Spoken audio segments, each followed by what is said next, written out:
Bu Kesi sepisanan awake dhewe kula nuwun suwanana laladan sing hebate kaya ngene. Ayo Bu. Assalamualaikum warahmatullahi wabarakatuh.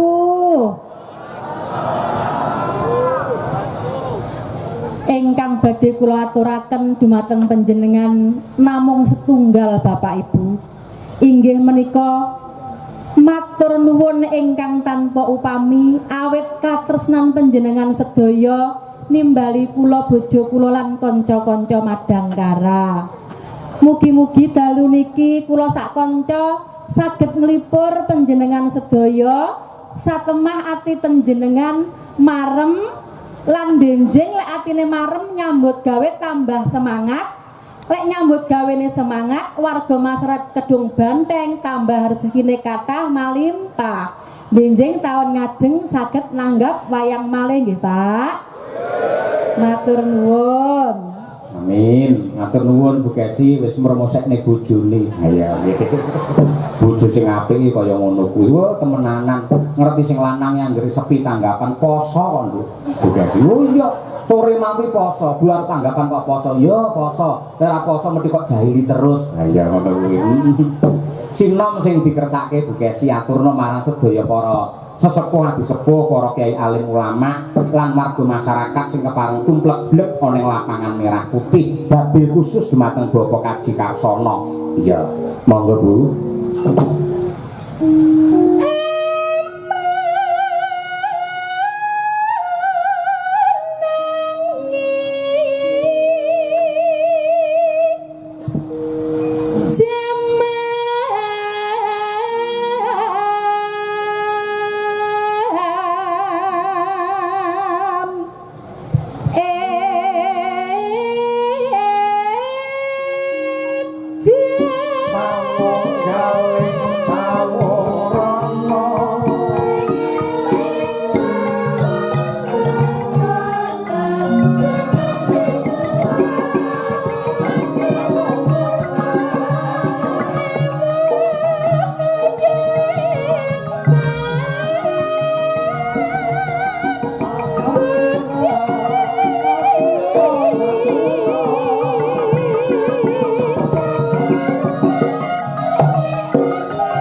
sih?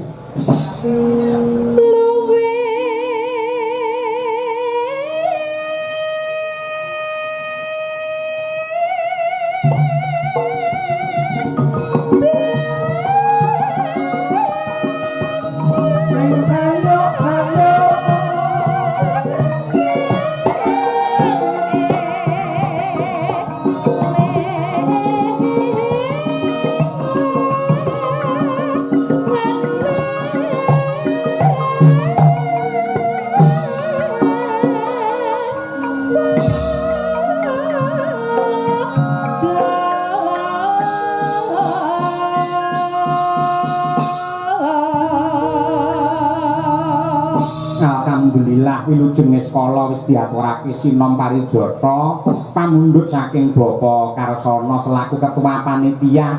Muga-muga bisa dadi srana panglipuring penggalih lan jambine sayah ya Mak. Bener kepara nyata kok Nok.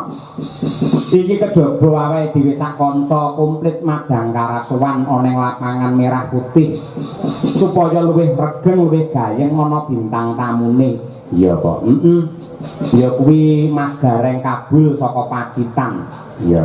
Kuwi prasasa ra tau mulih ning Ponorogo wae terus. Karo iki bintang jane biyen kerep amor karo awake dhewe ning beberapa purnama iki ora kumpul karo Madangkara. Ya. Mbak Elisa Urcaro Salasu. Pancen tak sengaja kok, Nduk. Ora tak wenehi job. Sebabe apa? Mbak Lisa sampean yen urung putus karo pacare ora tak jak wayang aku. Saiki alhamdulillah wis pedhot kae. Jumlone dhek wisan. Ha iya. Mula direwangi ngejam-ngejim lek nggih ngunggahke rega to kuwi. Ha iya. Alhamdulillah luar biasa. Elok temenanan iki meriah. Men saya rengget regu Mas Gareng wis enggak, ya. Monggo dibarengke wae Mas Gareng Pacitan bersama Mbak Elisa Urcarus Alaso Cahyo Kuntadi, yuk. Jumeneng bebarengan. Ayo coba.